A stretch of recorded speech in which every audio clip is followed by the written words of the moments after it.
This.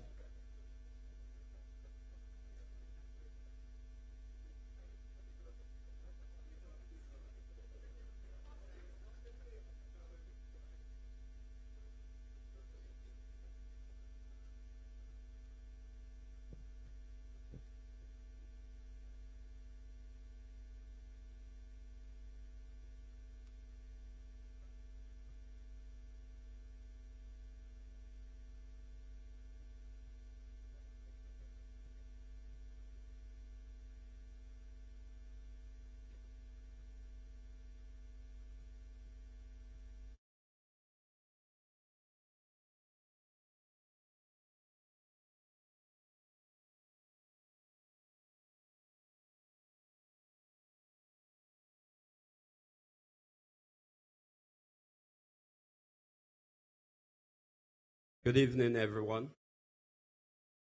Let us stand at attention as Principal Catherine George Pinard leads us the national anthem. Isle of beauty, isle of splendor, isle to all so sweet fair. All must surely gaze in wonder at thy gifts so rich and rare. Rivers, valleys, hills, and mountains, all these gifts we do extol.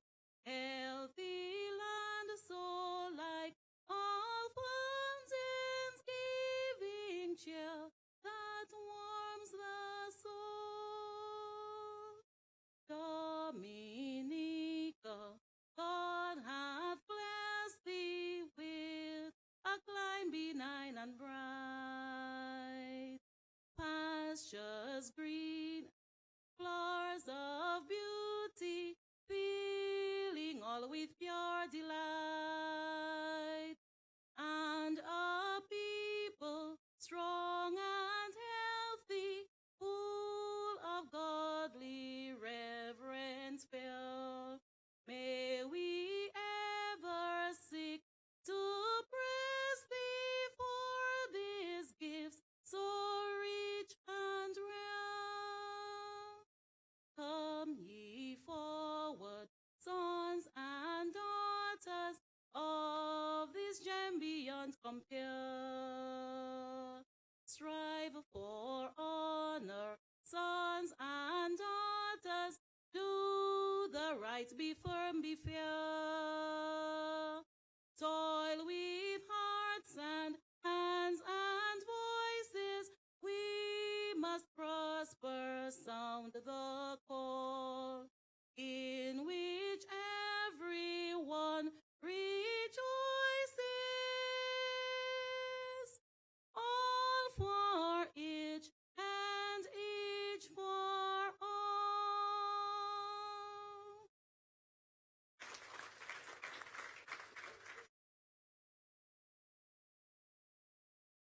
Remain standing as I invite Pastor Jerome Edwards to lead the prayer. Let us pray. Almighty God and our eternal Father, we want to acknowledge your presence here in assembly. We want to first of all give you thanks for bringing us here. Those that came through the different parts of the island, different villages, you have brought us here in safety. And we are grateful for that.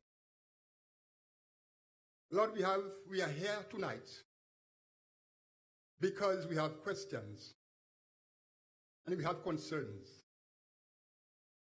But whatever they may be, I'm praying that your Spirit would bring calmness and bring soundness in whatever will take place here in this meeting. We, the village of Colihaut and Jubler and Biosh, Lord, we have things we want to know about. And I pray, Lord, that when we leave this place, at least some of our cares, our concern may be put to rest. So I ask your divine presence would take full control in this meeting tonight. In Jesus' name. Please be seated.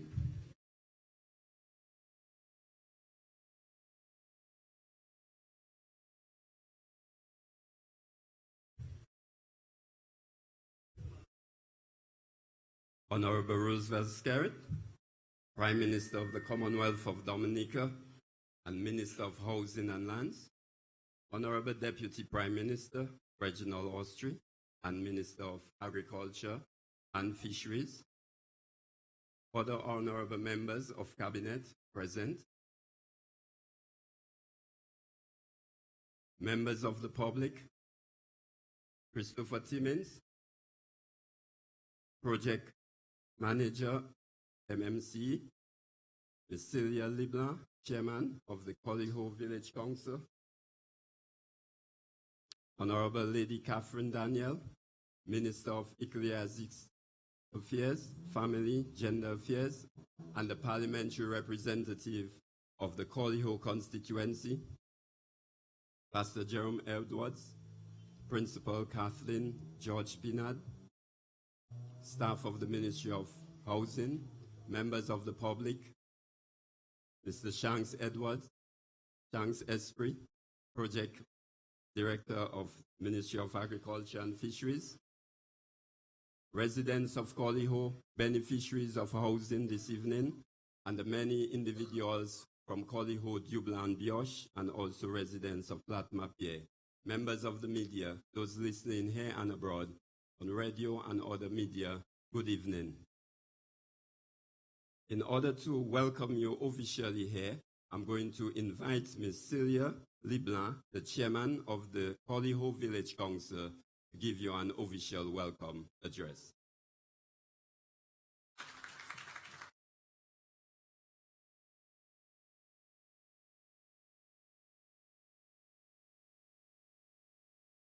Honorable Roosevelt Skerritt, Prime Minister,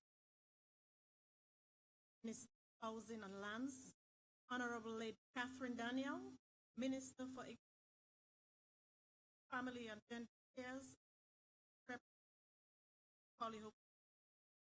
Honorable members of Cabinet, Mr. Reginald Severin, Permanent Ministry of Housing and Lands, Permanent Secretary, Mr.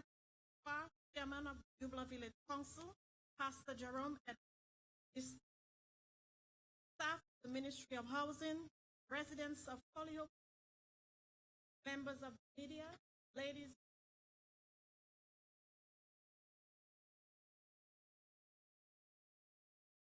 of the Colihaut Village. I am indeed happy to welcome each one of you to our community, our constituency, Colihaut, Jubler, and Bioche. It is also an honor to have the presence of our government representatives. As you know, the constituency supports the positive work of the government. As we welcome you here to present to us your housing plans for our constituency, I want to take this opportunity to thank you for the tremendous assistance given to our people through our parliamentary representative in the repairs and renovation of houses, schools, roads, especially after Maria. Our parliamentary representative has been there for us, and ensuring that those who are most vulnerable are served. Our parliamentary representative really cares for her constituents, and that is why we will give her 5 more years. And give our leader 5 more years. Before I end, I would like to say something. Never leave what you see for what you don't see. I remember after Maria, I have to say this. It took me about 2 days to get to the Palret. I had to walk all the way up on the hill. And when I got her, first thing she said to me, Celia, how are you? I said, my lady, I'm fine. Second, how is Colihaut? And then I told her. She said, I can't get to you right now because I have to stay where I am to see what I do for you. A lot of us see Ms. Danielle in the constituency, but a lot of us don't know the amount of work that it. And a lot of us, I have to say it, are very ungrateful. There's a lot of work being done in the Polio constituency. It's relevant, the road, the school, the bathroom, all of this was gone after Maria. And the PAL rep has been there for us, day in and day out. Day in and day out, I'll repeat it. Okay. Once again, I welcome all of you here. Thank you.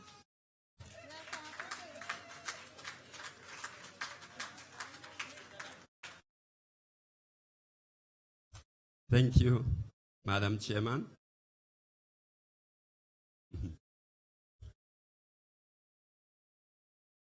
Good evening, everyone.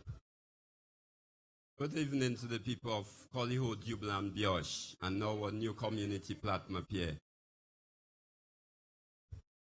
As constituents of this coastal village, group of coastal villages, we all know what you have been able to withstand as it relates to storm, especially tropical storm Erica and Maria. And oftentimes, the wonder, the discussion is, should we remain where we are? But this is Dominica, and we are resilient people. And what we would like to do is to add resilience to our own environment, our homes, and our lifestyle. We as a people are already resilient people, and that's why we are here tonight. Had it not been for the excessive, deep, and profound strength that is found in you as a people, it would have been difficult for even the government to be able to respond in the positive way that it has been able to respond over the past 2 years. And so with all the expectations that almost everybody can be touched, everybody can be responded to, we as government has actually pursued a series of policies that allow every individual in the communities, because of the peculiar difficulties, the special constraints, we are able to respond. And as Ministry of Housing, there are a number of policies that we have pursued, whether it's the provision of home lots so that individuals can build houses on their own, whether it's provision of additional financial resources to top up what you already is receiving directly from yourselves, your families abroad, or you are loaning in the banks. Whatever was done, there is a partnership developed over the years that allow government policies to work because of your own fortitude.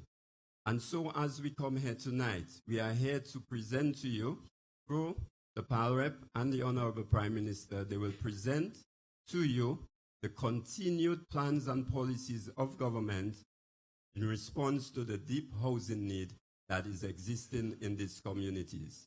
So as we sit here tonight and we listen to the messages, we will also take the privilege to also provide to some individuals commitments of homes that are being constructed and soon to be completed here in the constituency of Colihaut.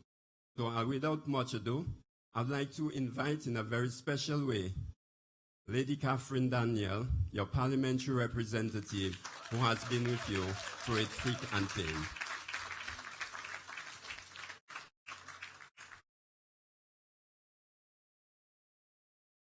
Mr. Chairman, let me recognize this evening, a pleasant good evening to everyone. But let me recognize this evening presence of Honorable Dr. Roosevelt Skerritt, Prime Minister of the Commonwealth of Dominica, Honorable Reginald Austrie, Deputy Prime Minister, Honorable members of Cabinet who are present. Thank you. In large numbers, Mr. Reginald Sevre, Permanent Secretary, Ministry of Housing and Lands. Other permanent secretaries, Mr. Christopher Timmins, Project Manager, MMCE. Mr. Shanks Nicholas Esprit, fellow candidate, fellow colleague. Ms. Celia Leblanc, Chairman, Colihaut Village Council, and who did the welcome address. Mr. Curtis Francois, Chairman, Jubler Bioche Village Council. Pastor Jerome Edwards, the principal of the Colihaut Primary School, who so with her angelic voice performed this song, this national anthem, the way it's supposed to be sung. We hear different versions, but this is the correct version, where you don't stop, you go on until the last verse where you stop. Distinguished guests, staff of the Ministry of Housing, residents of Colihaut constituency, and I really have to explain because I have issue with somebody from Jubler when we say Colihaut constituency and the other communities are not mentioned. So it comprises of Colihaut, Bioche, and Jubler when we say Colihaut constituency. Members of the media, ladies and gentlemen, and our police officers who are here to provide security. A pleasant good evening to everyone. It's really, really heartwarming to be here this evening to this town hall meeting. I know many times people keep asking, when are we going to see our PM? When are we going to see other members of cabinet in this constituency? We had a walkthrough the other day and they were very, very happy about it. They appreciated it very well. And I have to say thank you to the members of cabinet who so did. I am very, very elated. I mean, this is a welcome event for me as parrot, and I'm sure for the people of this constituency. But tonight's event, the objective of this event really, this town hall is to bring to you the plans that this government has for the constituency in the housing sector, and also with the health center for Polio. These are the two main areas we will be focusing on. Very direct. I think this is the objective of tonight's town hall. Now, one of the fundamental essentials in life is shelter. A very basic need. And this is one of the questions you'll be asked when you depart from this earth, so that you can enter the pearly gates of heaven and to think, did you provide for your people shelter, food, shelter, clothing? And that is the basic need. This government, the Dominican Labour Party government, prior to Hurricane Maria, was duty-bound. I think when the Prime Minister visited the various communities and constituencies and saw some of the conditions that our people who couldn't afford lived in, made it his duty and took a vow to make the life of people better, to bring dignity to the human life. Some of us, we are fortunate, or we, like me, were fortunate to be able to go to the bank to contract a loan. Some of us had salaries, we could do that, bill gradually. But what about those who cannot face the bank, whose income is so small, it's like daily sustenance for them? And so we had to be thinking of these people. And out of this concern was born the housing revolution because of the deplorable state in which people lived. One of the things that's happening in Dominica, as you know, the CBI program, which has helped greatly in providing for the people in that sector, the housing sector. And so the entire country has been benefiting from that CBI program. And that is why we have to speak for it, we have to protect it, because everyone has benefited directly or indirectly from it. But tonight, I do not want to stray from the point because tonight is about housing. Prior to Maria, we had housing renovations and repairs going on as people sought to seek assistance in that sphere. But after Maria, many people suffered housing loss. Many people were deprived of what they worked for a long time. And you know, people in the country, they're not really concerned about insurance. So most people had no insurance. And so to assist our people, we had to go on a drive to provide for them in the repairs of home. We started that process where we trusted people very much, made them do, because of the urgency of the situation, we made them do the assessment, they brought in their invoices, and we were able to assist. But what we saw out of that process was that some people, they got maybe a local person who didn't know something about construction, but couldn't do a really precise assessment of their home. And so they looked at the house, they needed 2 rafters, they needed this, and they got that. And they kept coming back to say, well, as they kept fixing the house, they saw that they needed more. Now the government had to sit down and say, no, we cannot operate that way. We have to help people so that when we help people fix their house, we know we finish with them, that we can move on to others. Because Maria destroyed about 226% of our GDP and about 96% of our household stock.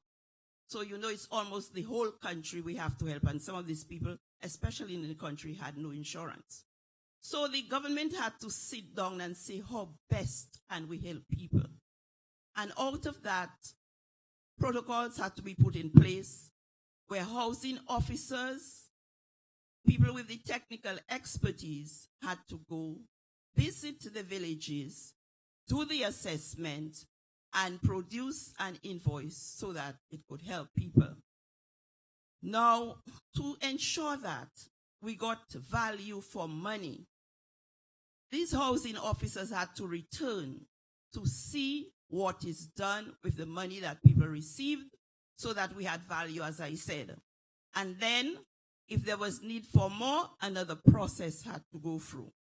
I'm saying all this to inform you of the process that it takes to give assistance to people who need housing.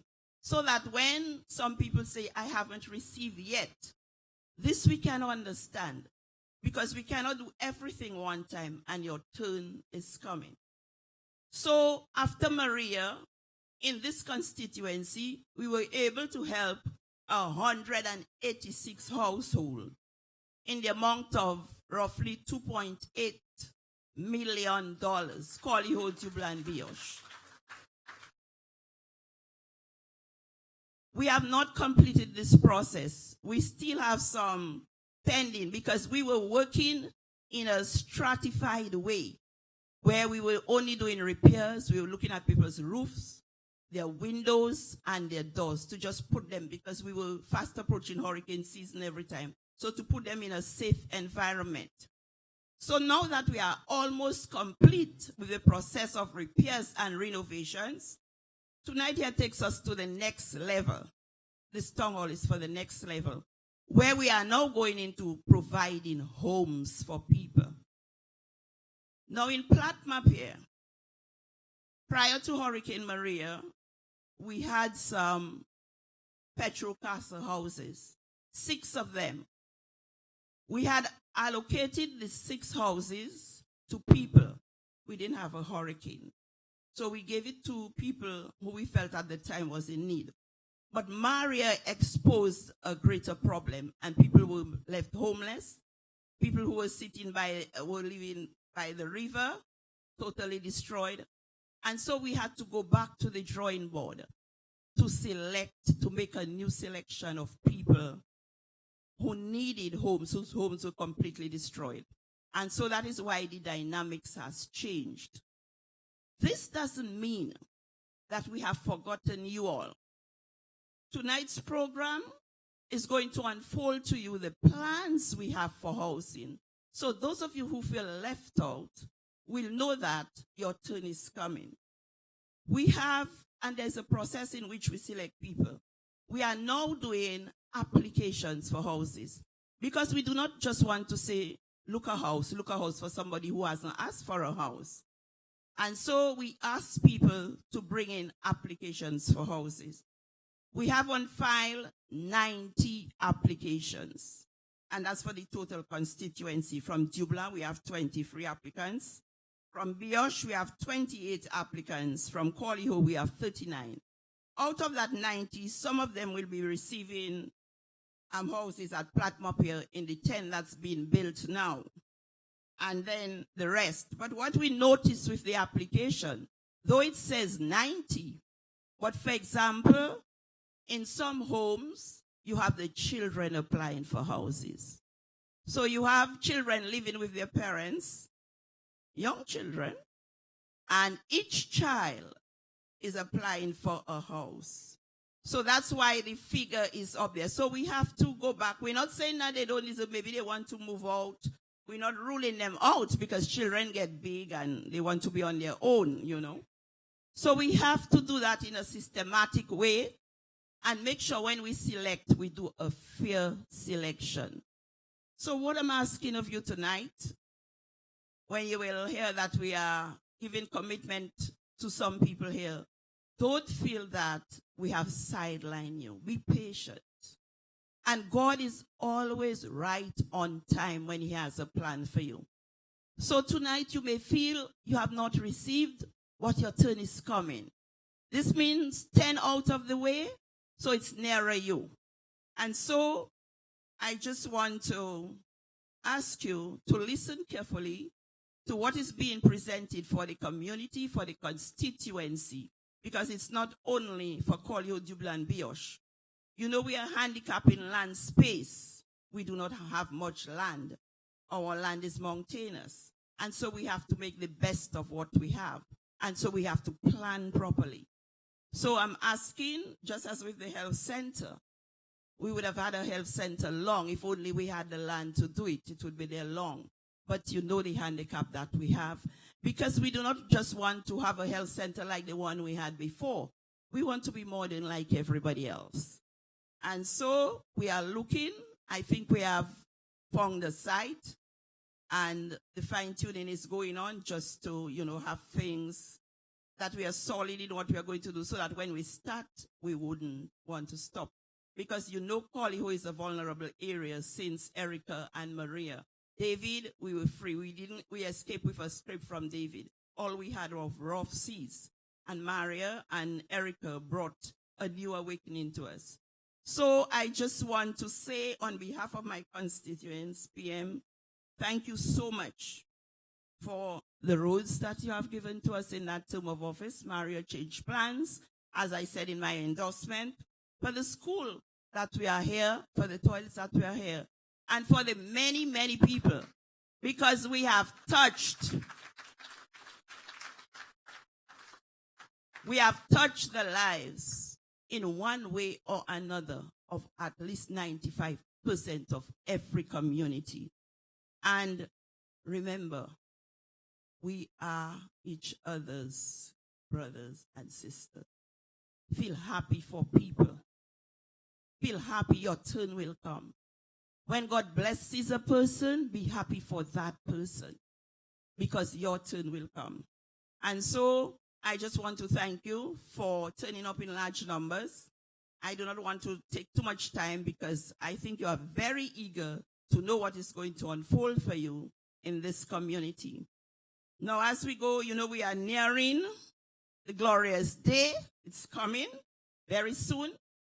And it would be remiss of me not to say at this meeting that we really need your support. We need your support so that the Dominica Labour Party can continue. You do not want to know that you get up the day after election and that other guy is your prime minister. Just think about it, because leadership is everything. And it's only the Dominica Labour Party that has plans, that has a vision for the people of Dominica. Think of your children who go to school on the school buses where you do not have to pay school fee. Think of your college students. Some of you children who live in your parents' house, you may not be benefiting directly, but the repairs that we did to your house, you are living in that house. You have to learn to be thankful and appreciative because God loves somebody who gives back and who is grateful for the things received, no matter how small.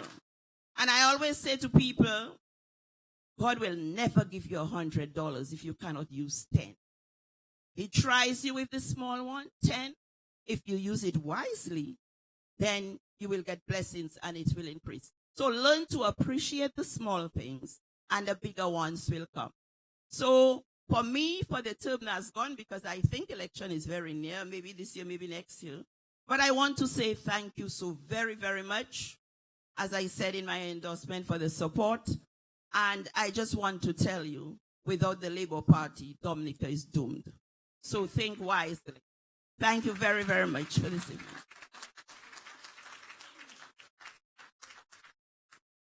Thank you very much, Honorable Catherine Daniel.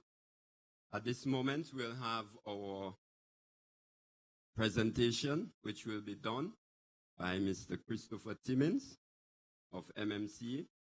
And here he will lay out to us the plans for an additional housing solution in the constituency of Colihaut. Mr. Timmins.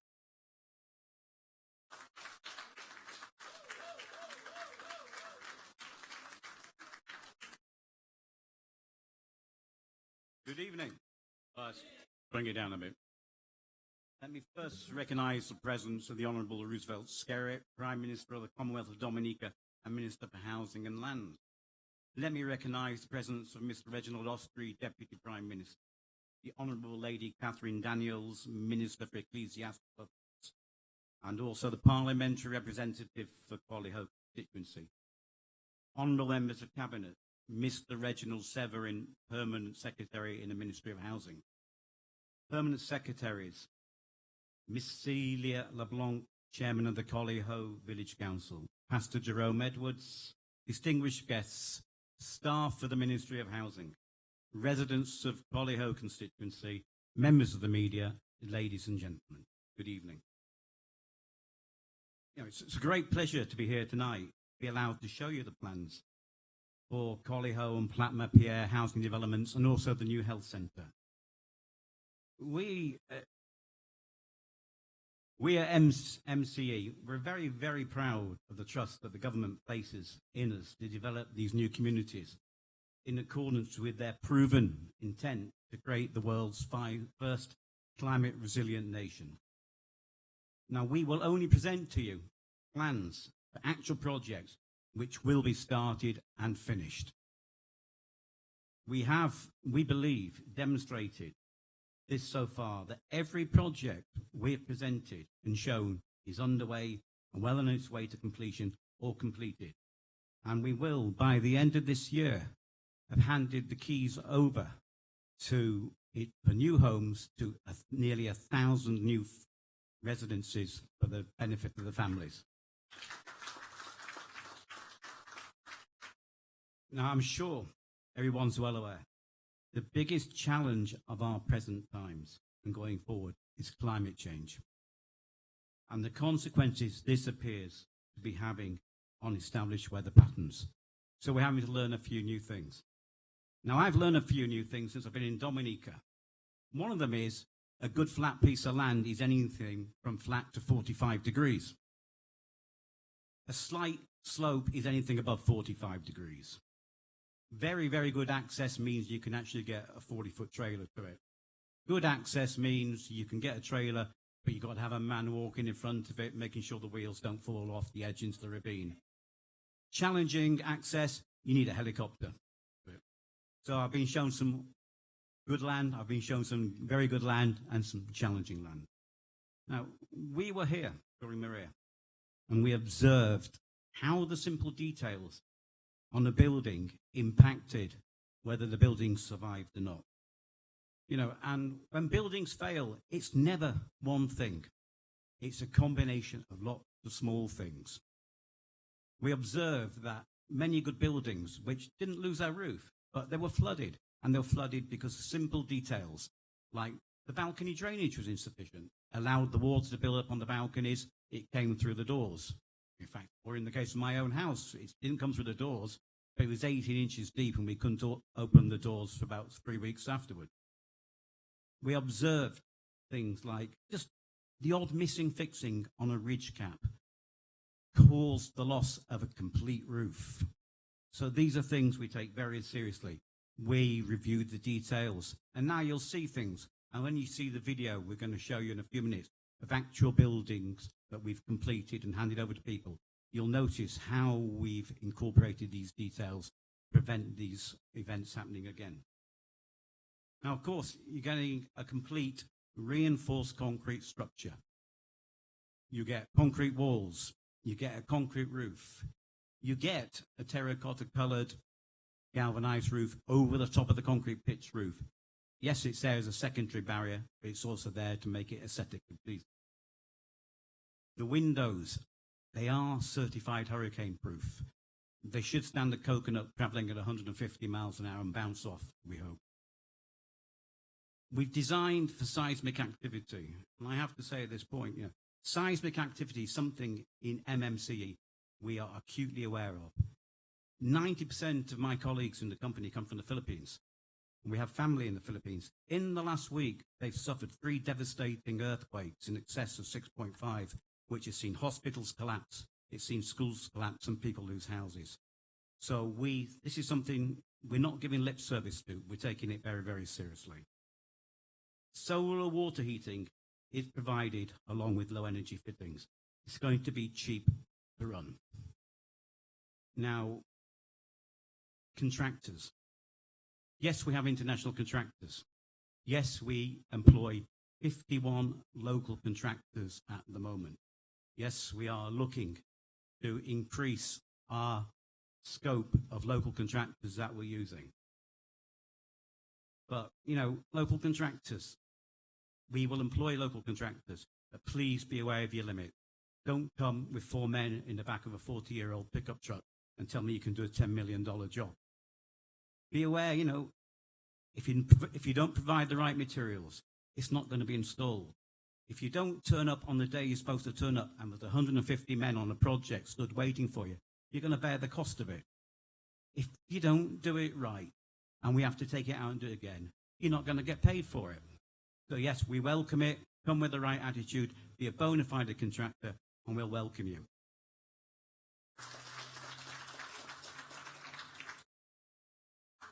Now, one of the things, we're going to show you tonight the intent, and it's a clear intent, to build 70 new homes. There's going to be an apartment complex with 30 3-bedroom apartments. There's also going to be 40 individual homes. The final makeup of 3-bedroom and 4-bedroom homes will depend on the application forms you submit. Now, I know the ministry has provided application forms tonight. Get them filled in, get them back to the ministry. The quicker you get them to the ministry, the quicker I can start work. I can't decide the final combination with the ministry until you get those forms filled in, so please do that. I want to break ground in a month. Okay. Right. Anyway, so let's have a look, see what we're going to give you. Tonight, we'll first show you a video of what's been achieved over the last 12, 15 months in Dominica.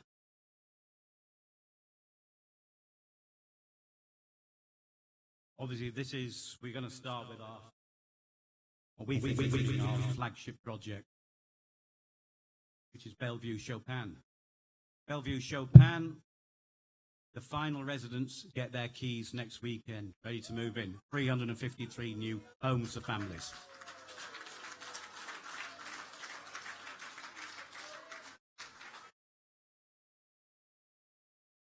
Now, the commitment we make to you is, when we show you a drawing, and you'll see this going through, is what we show you as a drawing is what you get. There's no change. This is Castle Bruce. This is, again, the people have got their keys. The leases, they will get their keys by Christmas. Grand Fond, we had a handing over ceremony, the first building 10 days ago. And La Plaine a couple of weeks ago. And Saint-Sever is well on its way, all to be complete by the end of the year. Georgetown, there's 24 new families living there now. There's another 24 ready now. In Cotton Hill, the first 24 residences are ready in the next few days. Grand Bay is a new project we've started this year, a few months ago. It's scheduled to finish within 4 months. Jimmet is scheduled to finish within 5 months. Duck Farm is 5 to 6 months away. These are all projects we presented. These are all projects that are ongoing.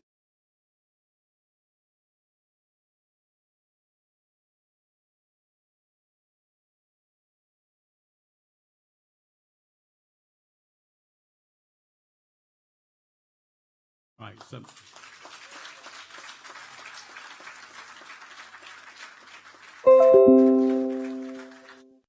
right, let's have a look what we're going to give you in this constituency. Okay.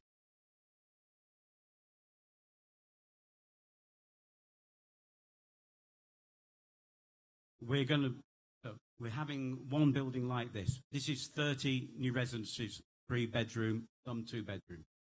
Every 3-bedroom, every 2-bedroom gets 2 bathrooms, 1 ensuite, so the occupants of the master bedroom get a bit of privacy. If we can keep flicking through the images. Here's one we built earlier. As you see, it looks just like the drawing. The layout of the rooms, you take 2 bathrooms, layout the 2-bedroom there, 2 bedrooms, 2 bathrooms. Now, at this point in time, we're not supplying the beds, we're not supplying the sofa.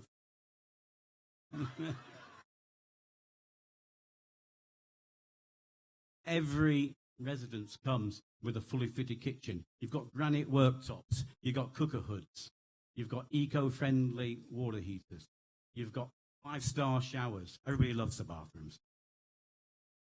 Then we're going to get individual houses. 40 individual houses to go up. Again, they're tried and tested. We've built them before. They've withstood the weather. We're confident in them. Again, 4-bedroom houses, 2 bathrooms. This is one we fitted out as a show house. And unfortunately, we're not supplying the furniture, but... And the new health centre.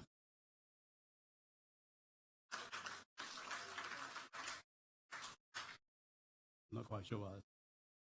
We're building 12 new health centres throughout the country. Colihaut is one of them. It will start within the month. It has 2. You have 2 overnight beds. You've got 2 doctors' clinics. You've got the nurses' clinic. You've got a pharmacy, and you've got a consulting room. Upstairs, we have a 2-bedroom apartment for the nurse. It's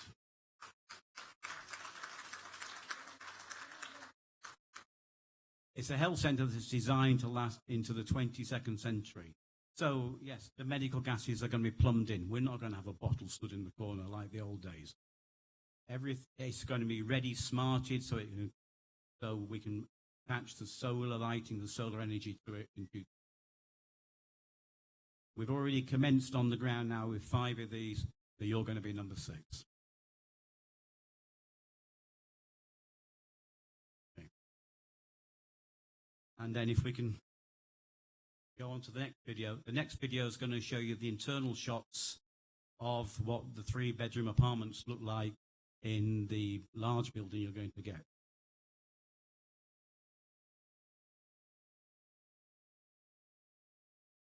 Hopefully. We have to wait for the IT gremlins, which always seem to accompany us.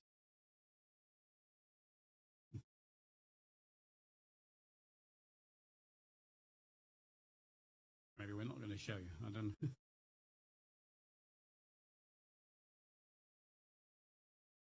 There. So, as I say, here's one we built earlier.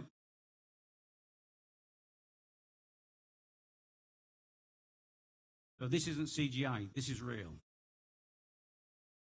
They are kitchen, fully fitted kitchen, your granite worktop, your cooker hood. Space for your fridges, space for your washing machine, space for your cooker. Full height. The ceilings are 14 feet high.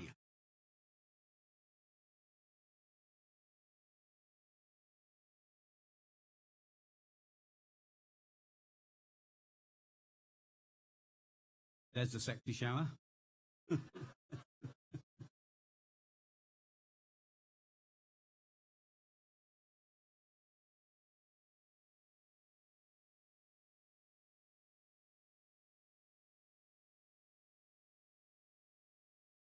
So there you go. What you see is what you get. Now, there is job opportunities. There are opportunities for contractors. To contact us, please go to the Housing Dominica website. You can email us and contact us through that, and somebody will respond. Express your interest. Tell us what your skills are. Tell us what your capacities are as a contractor. Be honest with us. And somebody's going to come back to you, because we do want to broaden our scope of contractors. So we look forward to working with you, and thank you very, very much.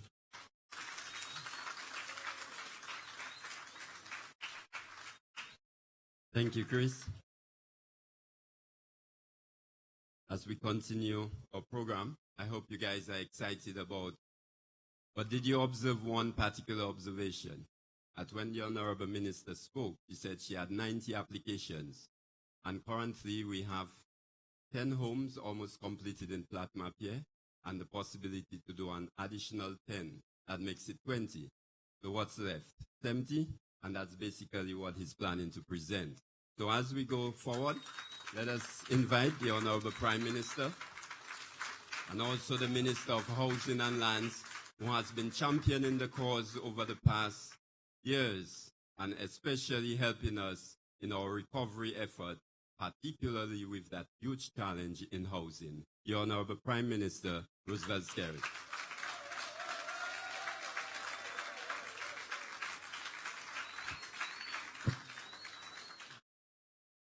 Thank you very much. Let me say how happy I am to be back to Polio and to reach all of you from the Polio constituency. And I want to recognize our present Honorable Lady Daniel, our PAL Rep Minister, our Deputy Prime Minister, Honorable Reginald Ostry, colleagues who are here, chairpersons of the Polio Village Council and the Jubler Village Council, our Pastor Edwards, who prayed for us. I've not been to your church in a while, you know. Sometime I'll come, you know. Come. And all of you, and of course to Christopher Timmins, the project manager of Montreal Management and his staff, our permanent secretary, Reginald Sevre, media, all of you, the wonderful people of the Polio constituency, Jubler, Biosh, Patmape, Polio.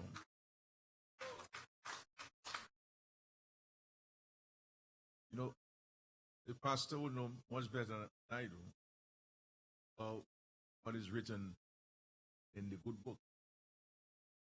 But I know that it is written, says, seek and you shall find.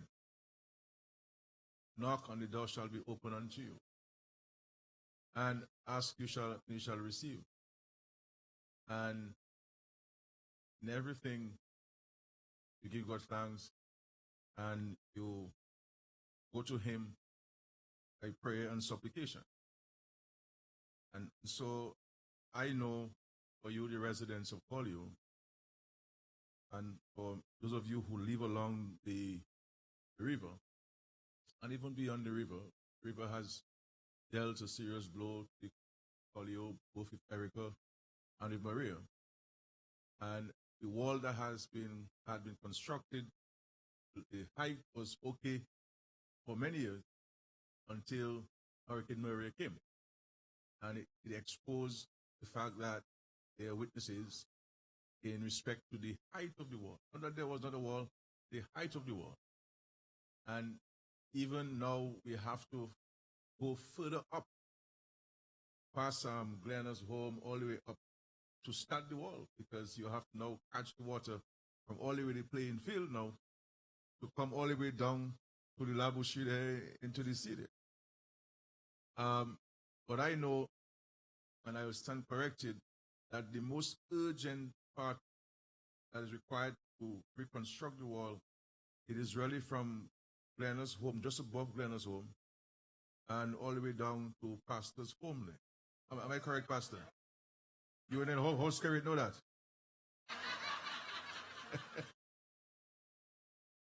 So, before I speak about housing, I know this is a very unnerving thing for you in Colihaut, that you have had many sleepless nights and you cannot take a rest in the afternoon, and whenever a little rain comes, there is great anxiety, and that's understandable.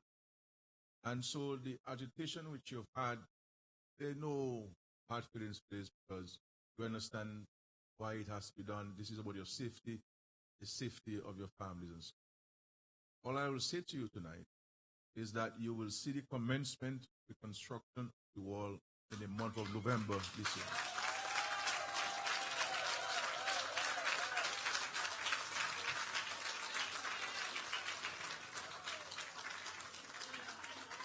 You know, everything can never happen at the same time. And like you in your family, the government also has limited resources.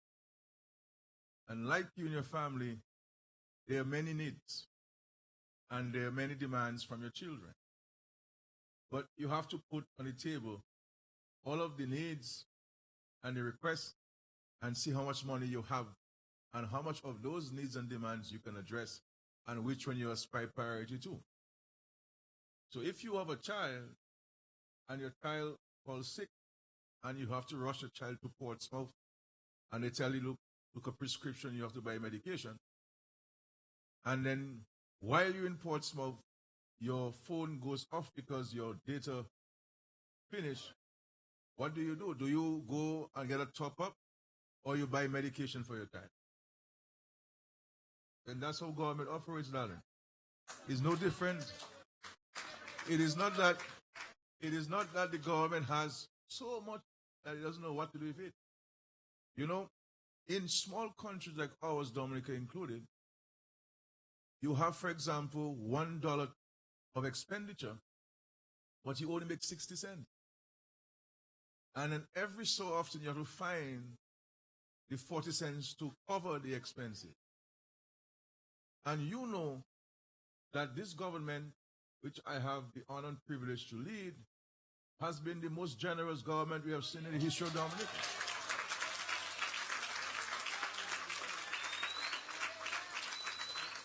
You can put all governments that have passed in Dominica, and they cannot match us in terms of our compassion and our care and love for people.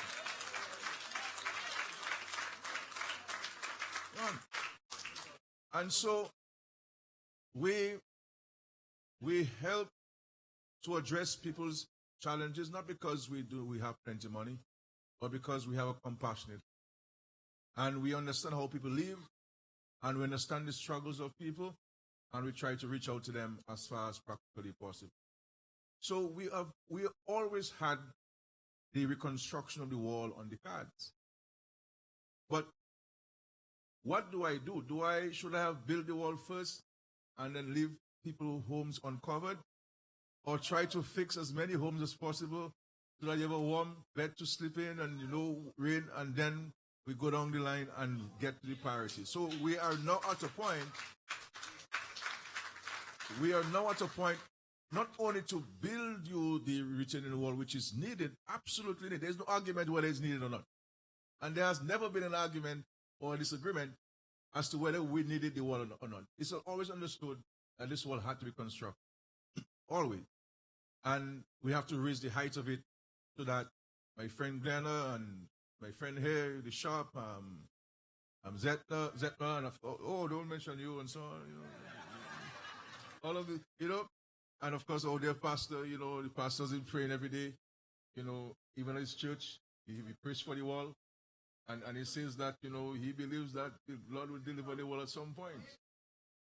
And so even in his prayer, you know, he continued here today in his prayer, and he's saying that there are concerns. And I hope that in the discussion that the concerns of the community will be addressed. And here it is being addressed, you see. So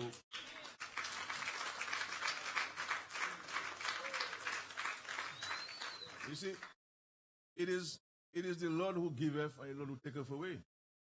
And I say to people, I am just an instrument of the Lord on earth. And so when he empowers me, I seek to empower others.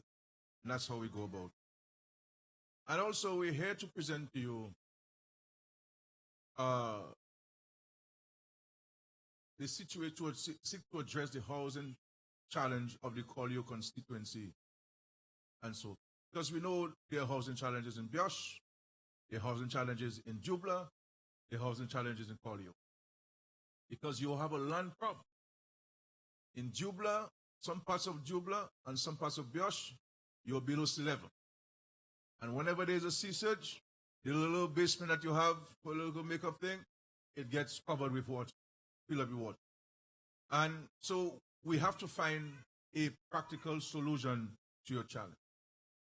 And you do not have in the Polio constituency between Monaspayol and Ascola flat land that you can build, safe lands that you can build. There are very limited lands that you have in that area. And most of us, or all of us who live here, except if some young people do not want to leave that part of the country and go anywhere else. And so we've been trying to find ways and means of addressing the housing situation. And so originally, the partner pay, we had names of people that we were about to go to cabinet before the hurricane came to allocate the lands to them, to sell the lands to them, obviously at a high concessionary rate. But with Maria coming on stream, and many of you who had built their little homes over so many years, toiling to build your homes, Maria blew it away or washed away. And so all your life savings was washed away or blown away in a matter of hours. And this is why the government has embarked on a national program that we have dubbed Housing the Nation program, providing resilient, comfortable homes to families across Dominica. And so tonight, we're here to present to you, the residents of Polio constituency, our offer to you as to how we believe we can go about addressing the housing issue. Now, even at Platinum Pier, we maybe have about 70 or so lots in total, not more than that. And already we had taken some after Erica to build the homes there along with the Seventh-day Adventist Church. And then we had taken some to build the Petrocasas, and we had to reconstruct them into concrete homes after the Hurricane Maria. And so you have a limited number of lots at Platinum. And so what you saw tonight is a mixture of the housing solution in order to see how we can fit as many people in those homes as possible. Now, yes, we would have loved to build individual homes for people all over Dominica. But the reality is you do not have enough land to do that. In Belvis-Chopin, where we built 389 homes, we've occupied over 55 acres of land. You understand? Over 55 acres of land. And so what we're presenting to you here in Polio is to build you 70 residences in the first instance, 70 homes in the first. We have some will be individual. I believe 40 of them will be individual homes, 3 and 4 bedrooms, comfortable homes. Those you've seen in Belvis-Chopin, we'll be building some of those at Platinum for you. And another 30 will come by the way of apartment. And because we recognize that many of you young people, you have a family, but you still live with your parents because you have no other option. And some of you are renting, and the rent is prohibitive. The rent is high. especially after Hurricane Maria. You know, a little one bedroom is $500. And where you going to get this money every month with 2 or 3 children every month or so on? And so part of the housing solution is to address the housing challenge among some young people, so that we can ease the discomfort that you're currently experiencing where you are. And so if you are okay with what you saw tonight, and you say, Scarrett, it's okay, let's go, I will give instruction to sign the contract as early as next week. And we are here tonight so that you can be part of the process. I didn't want to go and start it and foundation starting, and everybody asking, what is that? What happened in there? I don't know what happened in there, and so on. You know what's in Dominic already. You understand? So I want to present it to you first to get your feedback. And if you say you're okay with it, then we can move ahead to start the construction of those homes and create jobs for many of the young people in these 3 wonderful villages. And so if by your applause, I get the impression you're saying that you're okay with them, let's roll with them, and we're going ahead with them. And you know, we could have built 5,000 homes since the hurricane. Had we taken a decision to give people plywood and some galvanized and some nails and build homes, but that's not what we want for Dominic. Because we want to be in a position that if, God forbid, another Maria were to come to us in Dominica, we'll be in a better position to receive it than we were after Maria. And so housing is a critical component. And we need to ensure that people are safer in their homes. And as Lady D stated, some of us have been blessed. We have a job, a permanent job. Our parents may have left some money for us, some land we sold, and we put some money in the bank, and we can go to the bank and take a loan. But the fact is, there's some of us, in the society who cannot even go close to the bank. Come out to go inside the bank. I mean, I know how people live in Dominica. You understand? And so this is why the government is stepping forward and helping us. And the fact remains. And even while I am seeking to address the housing situation confronting people, there are some, because they are opposed to me or because they're envious of what people are getting, they're saying I am irresponsible. I am irresponsible for giving people a decent home. But, I keep saying to people that we are Christians, and it is written that the Lord will come back to judge the living and the dead. And when he comes back to judge the living and the dead, he's not going to ask us how many times we prayed or how many times we went to church. He's going to ask us, what have you done for the least of my brother?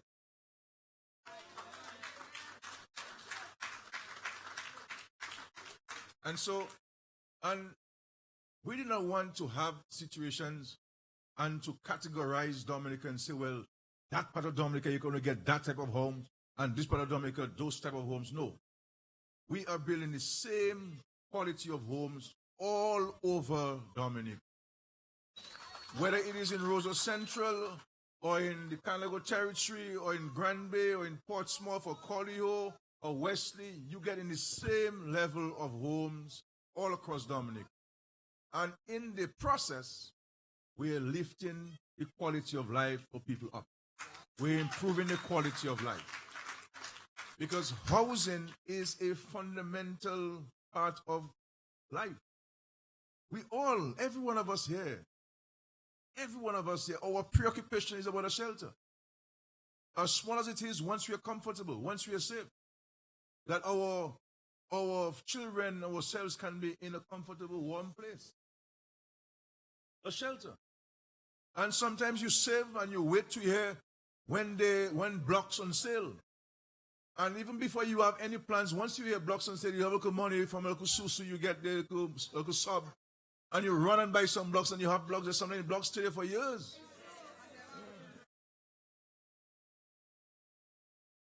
Cement tire get hard on you.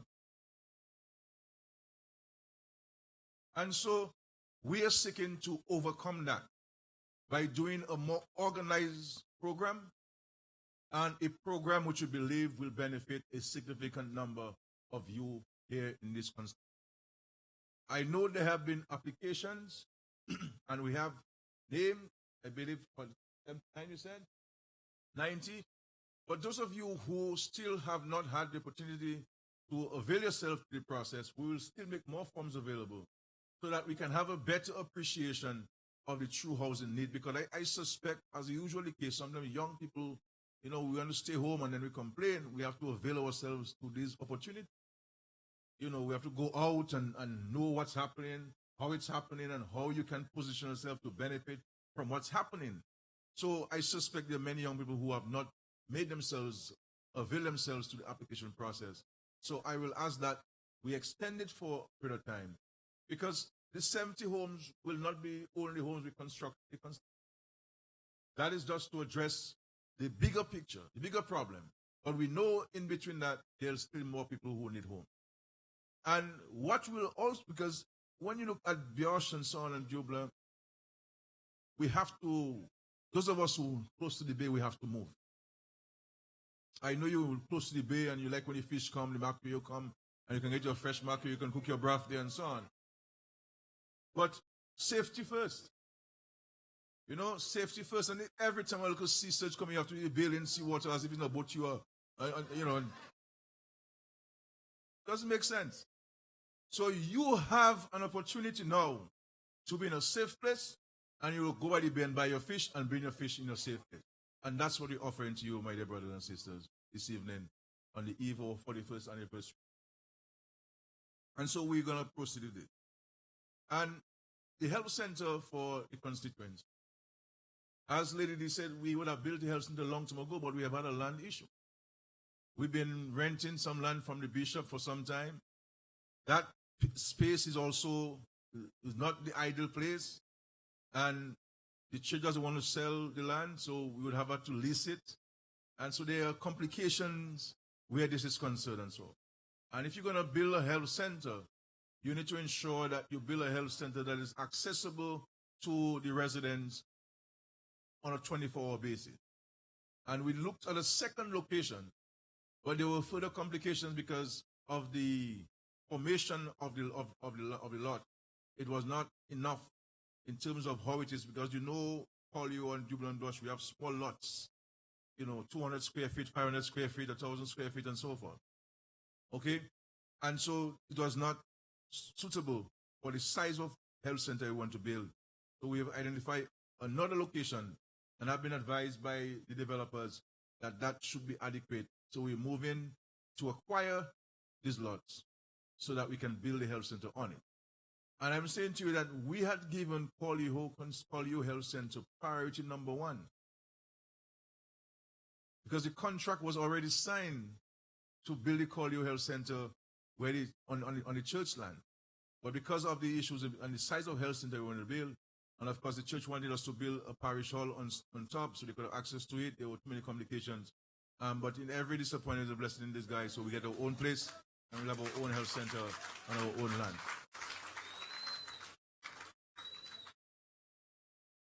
I know, so the plans are there, the funds are there to build it. Once we clear the issue of the land, we'll go for the compulsory acquisition process, so that makes the process of having access to the land much faster, because the people who own the land have agreed to sell it. And so we just have indicated to them, we'll go for the process of compulsory acquisition, do the negotiations for the price later on, because the health center is urgent in Polio.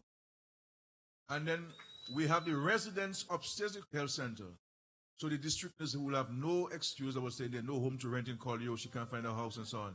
There'll be a house comfortable for the district nurse, so there'll be a district nurse resident in Polio to provide 24-hour service to you, the residents of this part of the country.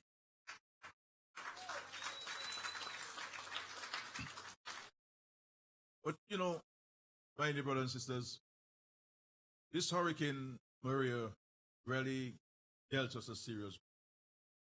And that came just 2 years after Tropical Storm Eric.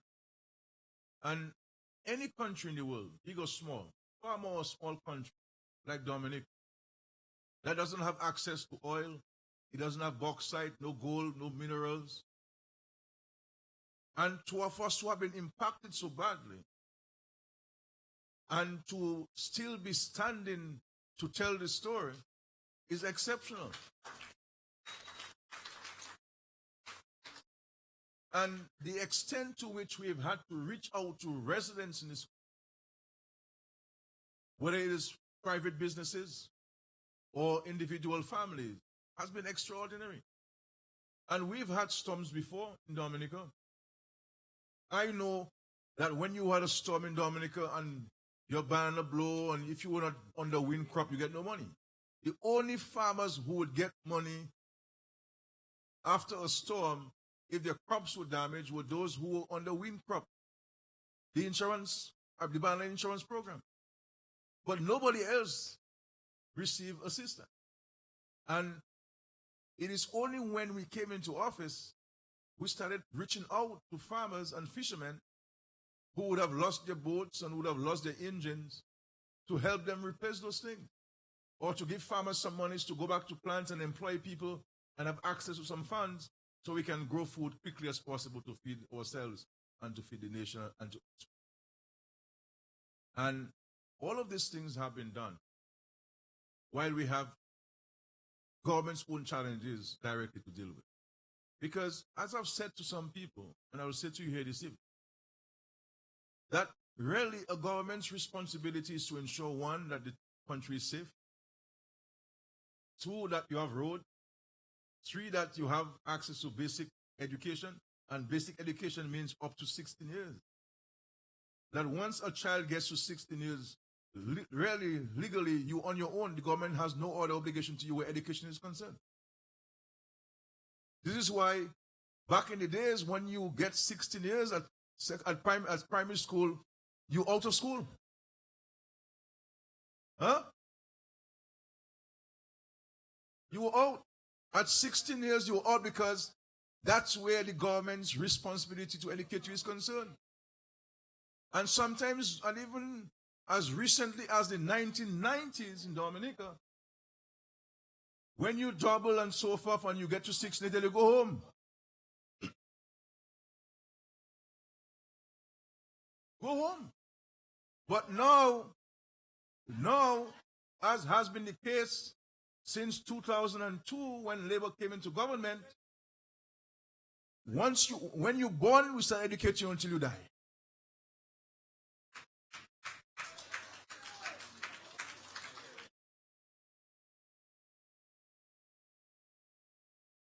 For you to have gotten a scholarship in Dominica, you have to know somebody in the Ministry of Education.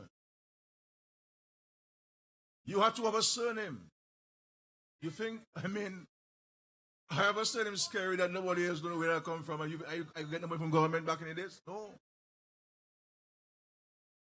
You have to know somebody that has a pull string. Many of us here in Colihaut constituency could not have access to any ministry, government office. It's no people who come into government offices.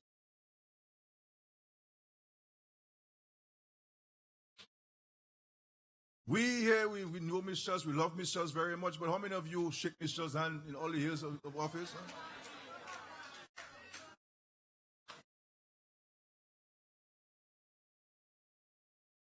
And don't talk about Edison James,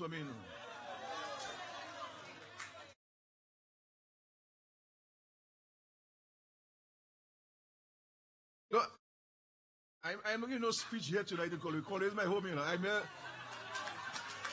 I'm giving no speech there. We having a conversation, and then we'll have a drink after and so on and socialize, These guys can go at their homes, Reggie and Ian and...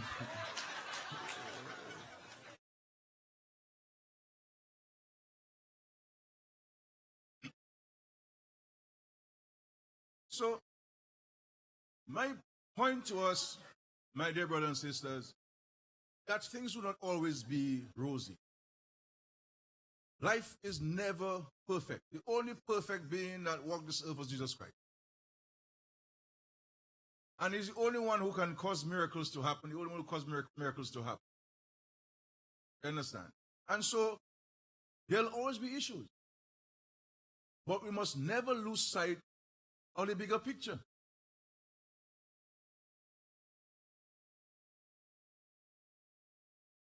Must never lose sight of the bigger picture. And we must always look at the cup half full rather than half empty. And let us see how we can add a little water to it to get it to the brim that we all want to get. Because, as they say, Gwen Dewey kick off a sack Dewey. Every grain counts. And so it's always good for us to engage ourselves in conversation, where, as the pastor said, you share your anxieties and your concerns and your frustrations, and we can find solutions together. It must always be together. If you say, well, them and us, then you're not finding solutions together. And the further you get apart, the worse for all of us.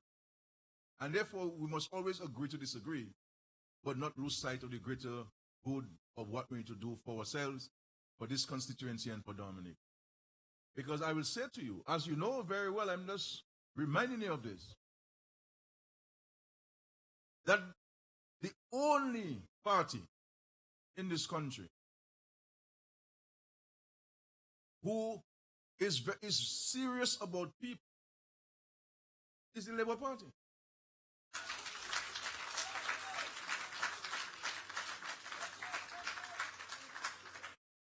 When I came into politics in 2000, I didn't come looking for a job. I came to serve the people of my constituency. And I was given the opportunity to play a more national role as a minister. So I came to serve people. And in the process of offering yourself to serve, you have to make sacrifices. And if you're aspiring to be a leader, whether it's a church or anything, farmer for a country or a constituency, you must be prepared. You must show people what sacrifice they're going to make, my brother. Because politics, like being a pastor, is not a job, it's a vocation.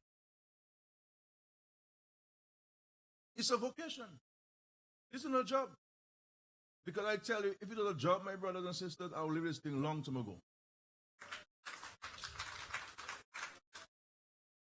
But I believe that the Lord has placed me in the position at this time to carry out his work.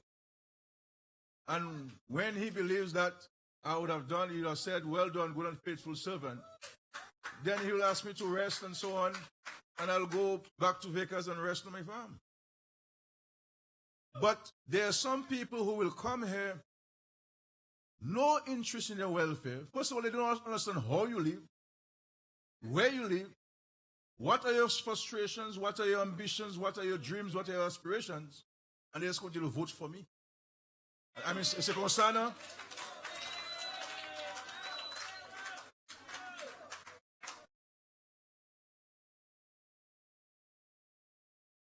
And if you do not have the temperament to take your blows when your blows come, I mean, if you give me my blows, I take my blows, my brothers, and so on, and we hug and we say, okay, let's sit down and talk. That's why I don't take personal, your views and your expressions. Colihaut has always been a place where, you know, they're not afraid to give you a fire. But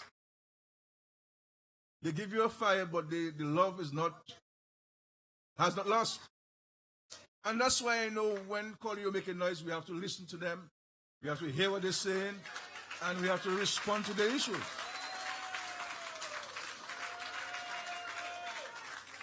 Because the fact is, that constituency has been good to the Labour Party and the Labour Party.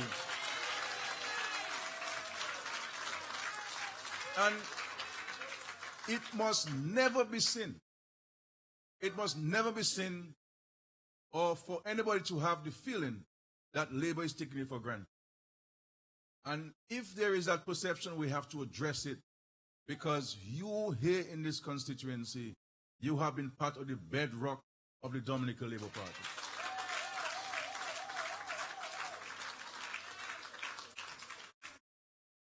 And so this is what this, I have studied the issue of representation across Dominica over years. And as you know, we have made improvements. We have provided constituency offices.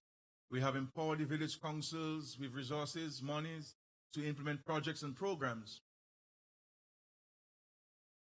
But I have decided, and consultation with my colleagues as well, and listening to you, the people, because all of the policies and programs that we have initiated in this country really came from you, hearing you, listening to you, engaging you in discussion. And then we fashion policies and programs to respond to your issues.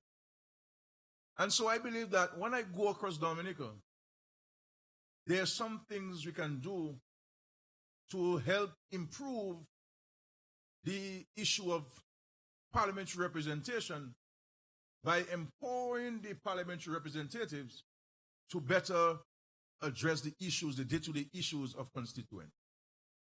And so one of the things we'll be doing in the next term of this government, of this party, is that we'll be appointing what I will call Constituency Administrator.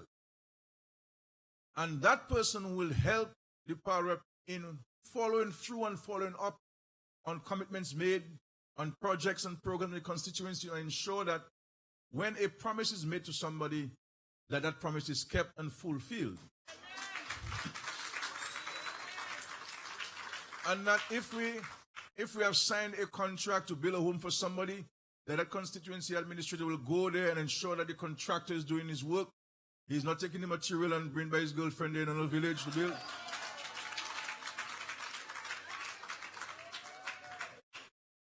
And that it is done properly. And on top of that, thank you. And on top of that, we will also put in place a constituency board that will involve a wide cross-section of community people, resource people, who can serve as an advisory board to the PAL reps on what are the issues, what are the programs we can do, what are the projects we can do, and so that there is more broader participation and involvement, and that we do not only have a situation where there's interaction when an election is coming or when there is a problem or something, but that over the whole 5 years there'll be continuous engagement, and there'll be a need for us to have mandated constituency consultations where we give an update of where things are. And so guys like Peanut and so forth with a wide, vast knowledge cannot be on the periphery. He has to be now in the center of things and bringing the skills and talents to the community and help the community.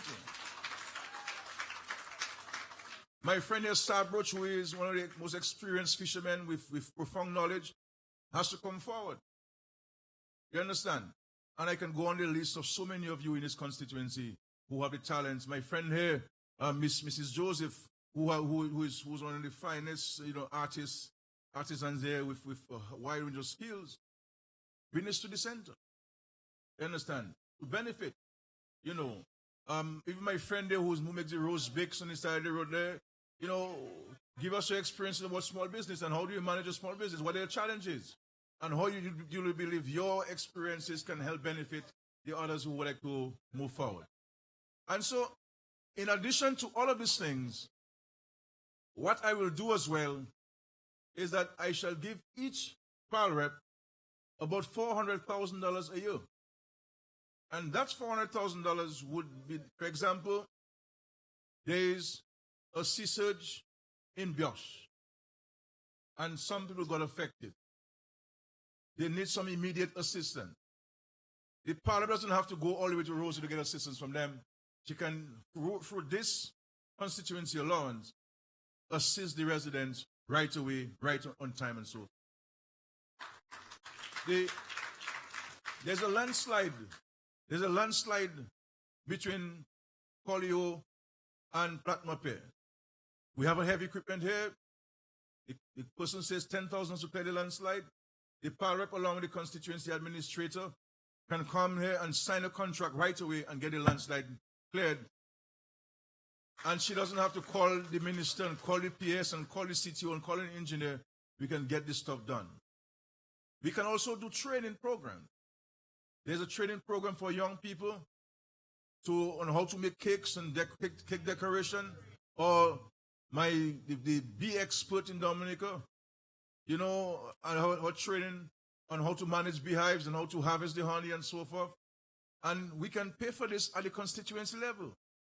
You don't have to wait for the ministry to come to have a program. The parliament can initiate programs along with the constituency board, along with the constituency administrator, and therefore you have a more rapid response to the needs of the community and the needs of families across Dominica.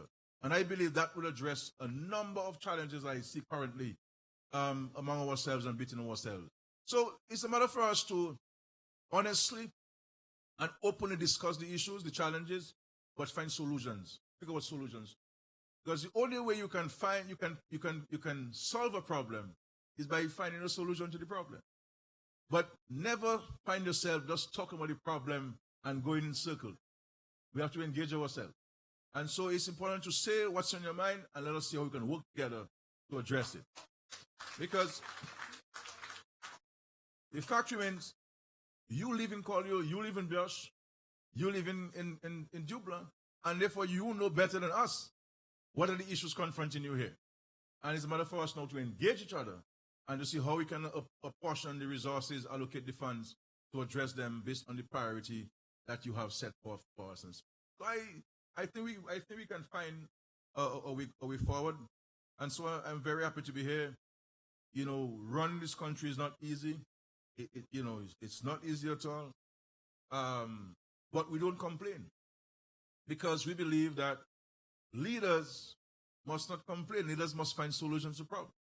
Because if I would come to you to complain, as I keep saying, I would come to you every minute of the day complain how difficult it is. You understand? But you are placed in a leadership position to find solutions to the challenges of people.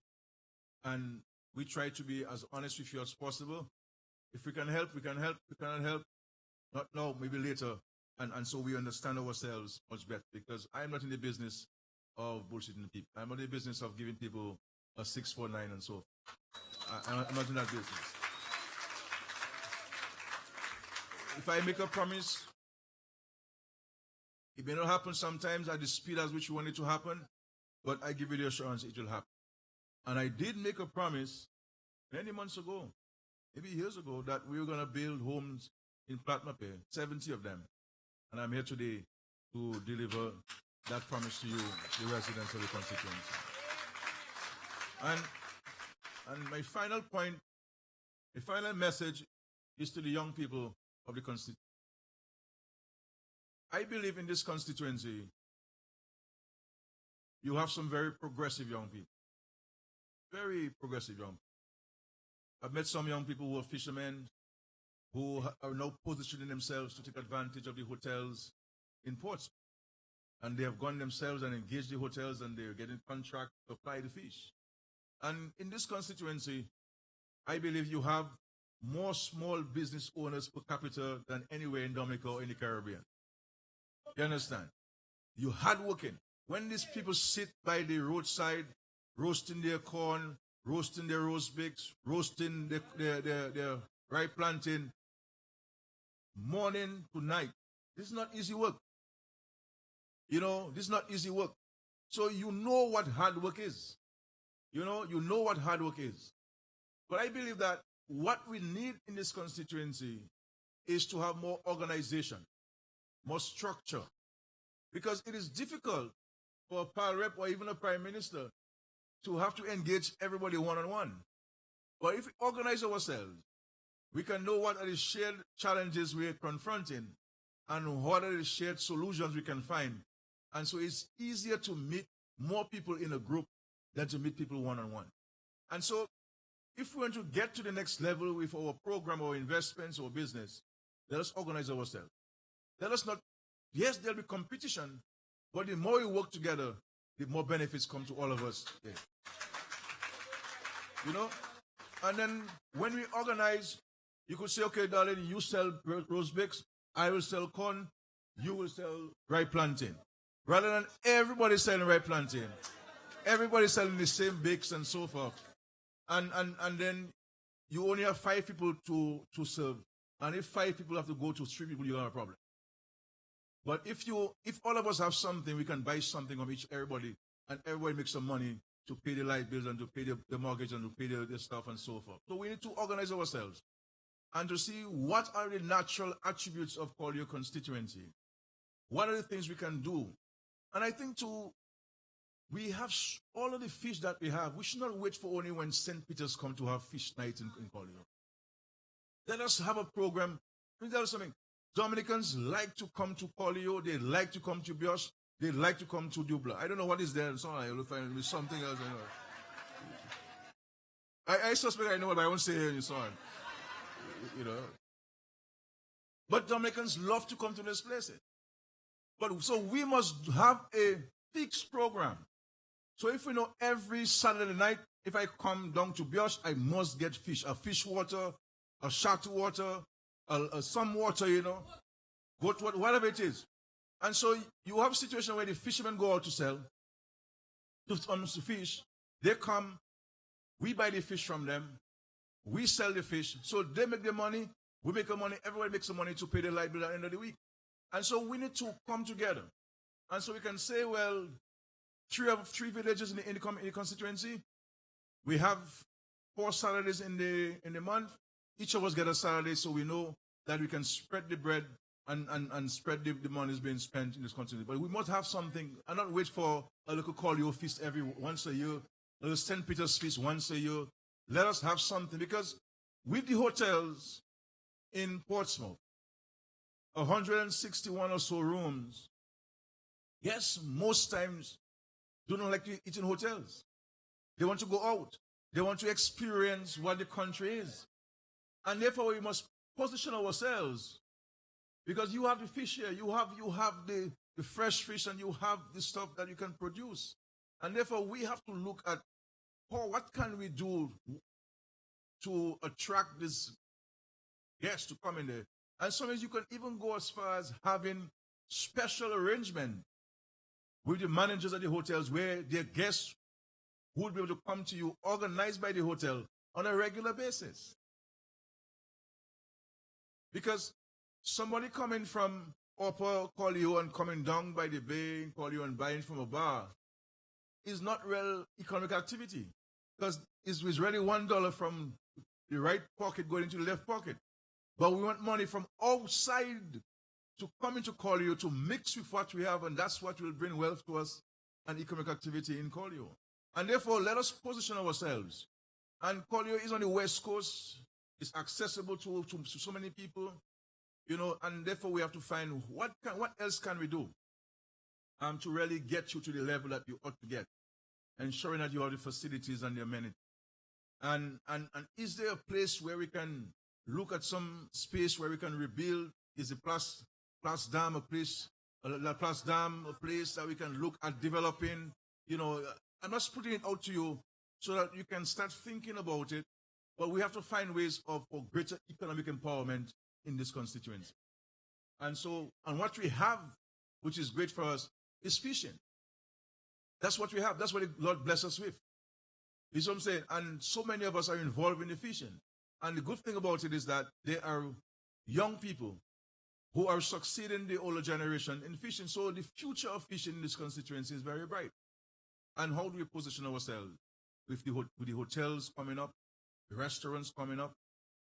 And of course, you have heard the commitment to build the international airport. So people are going to start coming to Dominica in droves in the years to come. And therefore, we have to prepare ourselves. Not wait for when the opportunity comes and say, boy, look, if I had known. You guys who don't want to go and plant, dashing takes 7 to 8 months to ripe. And it's only when the hawks that come to buy dashing, you say, boy, if I know, I shall plant dashing and so. But you have to plant and wait for 7 months before you harvest. You have to plant. So when the sale comes, you have something to sell. And so I'm putting out to you, the young people, let us organize ourselves. And I am more than willing to come back and sit down with you and to engage you in discussion and to hear from you your ideas and to see how we can work together to find in a better way of assisting you in raising the bar from where you are and addressing and assisting you in fulfilling your dreams and aspirations. So today I really came to present to you the residences and to indicate to you the construction of the river wall from Glenna, or just above Glenna, all the way down to Pastor Edwards. And I'm sure Pastor Edwards, when he goes back home, he's going to thank the Lord for answering his prayers. And he's going to say to the church, "Church, I've always told you that you must never lose hope. Faith is important. Live by faith." And you have heard me every Sunday preaching here and calling for the construction of the river wall. And thank God, my prayers have been answered. And the river wall is coming. I haven't seen it yet, but I know it's coming by the grace of God. Thank you very much. God bless you.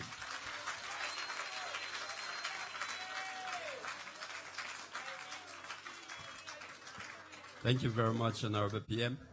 Let's give him a round of applause again.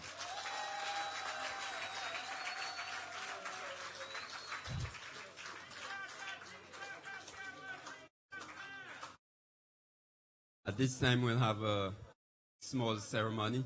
I'm going to invite the Honorable Prime Minister and Honorable Catherine Daniel as we go ahead and present to the recipients commitment letters to Platma Pierre Housing reconstructed Petro Casas. Just to say to you, these homes that we'll be building, both the 70 homes and of course the health center, will be completely financed by the Citizenship Investment Program. The CBI has been really a lifesaver for us in Dominica. Before the hurricane and more so after the hurricane. And we have partnered with MMC to assist us in addressing the housing situation in Dominica. And they have been exceptional partners. They're the ones who built Belvis Chopin, La Plaine, Cassie Bruce, and Sauvé, Dailies. They're doing Dimit, they're doing Chalk Farm, Georgetown in Portsmouth, Cotton Hill in Lago, and they'll be helping us here in Polio. There will be jobs. We'll set up a place where we can solicit applications for jobs. People who want jobs from unskilled to all the way to engineers, there'll be jobs available. I'm hoping that we can take advantage here, because always our intention is to ensure that people from the areas are first to benefit. So please place yourself. You can get the subcontract and the contract to assist us in building us.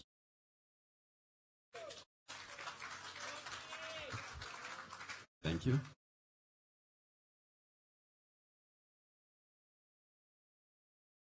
The Petro Casas were damaged by Hurricane Maria, and so we undertook a program to reconstruct them. They are under construction now, being done by local contractors here in Jubler, Bioche, and Colihaut. We would like to present to the recipients tonight, and we'll call them by name and ask them to come forward as the Honorable Prime Minister grants them a letter of commitment. Yeah, these homes were already built, and we reconstructed them after Maria. I see some of the contractors here. Some of them had a very going concern, and we have tried all effort to address these so that we'll have these homes completed within the coming month, or this month, hopefully. All right? Yes, we do. And gracefully, the Honorable, yes, she will indicate to you and give you a call over tonight or tomorrow, and you should be able to be okay. All right? Contractors. It's all the fault of the Ministry of Housing down. All right? Take care. We have taken care of this problem, and we hope we can continue to work with you to build a second set of 10 homes, which is part of those same homes. So we reconstruct them to have double homes on them. So let us call Miss Curly Groton and family.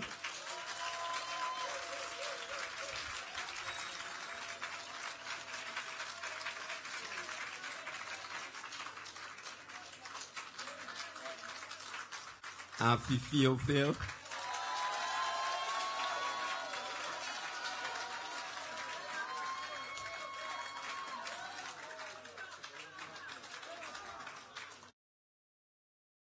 Marvlin Langley,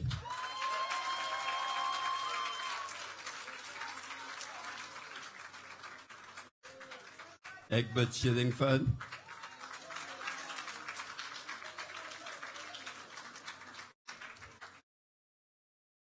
Batilia Langley,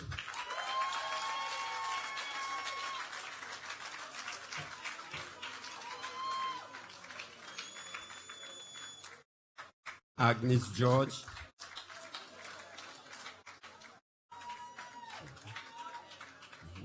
Lucy Charles,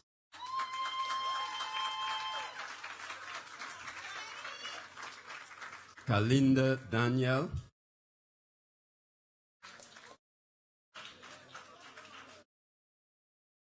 Cyrilla Jules,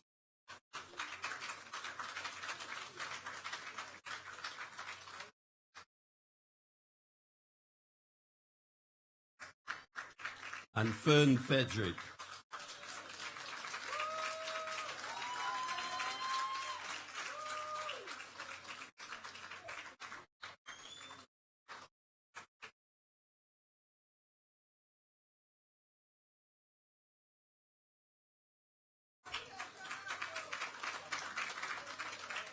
Thank you. Congratulations to the 10 family members.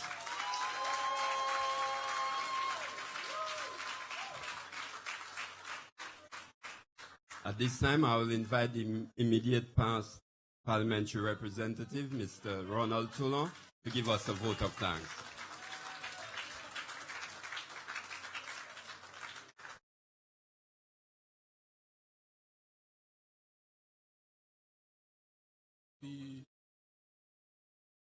The Honorable Prime Minister, Lady Catherine Daniel, Paragraph 1 and Paragraph 2B, but we continued. Cabinet members, residents of Polio, Jubler, and Biosh. How do you say thank you? How do you say thank you? Because all of us know one of the basic needs is housing. You say, in Polio in particular, Super Felkai, Maltavai. We badly work. But we want to thank the government, seriously, for thinking of Polio, Jubler and Biosh, and providing us with housing.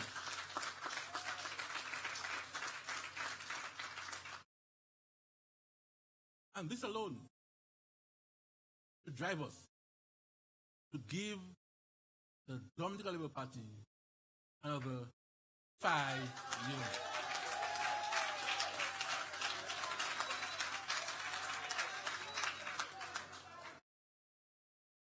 Now, I want to say thank you to a special group of people. The people who allow that is happening now to happen, the voters. Thank you in advance for voting the Dominican Labour Party.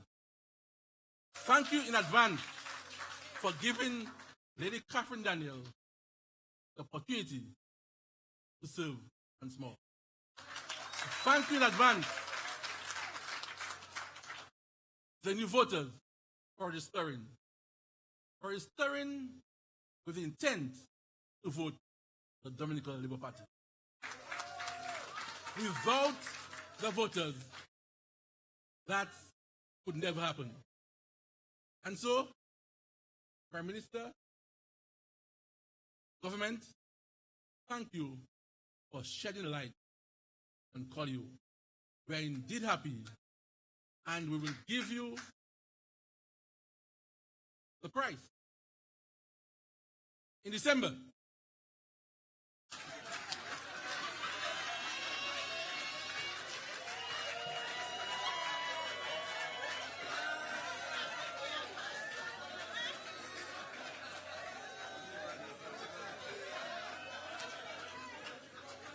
So we can already start singing Jingle Bells. So we will give you a Christmas well deserved. So once again, thank you very much.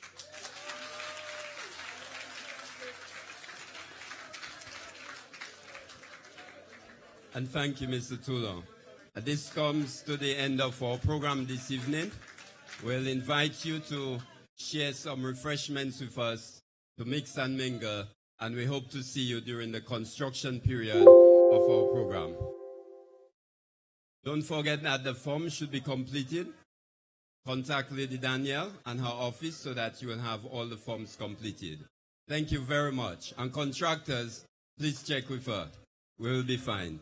Thank you very much, audience. You've been a good audience. Have a good evening. Thank you.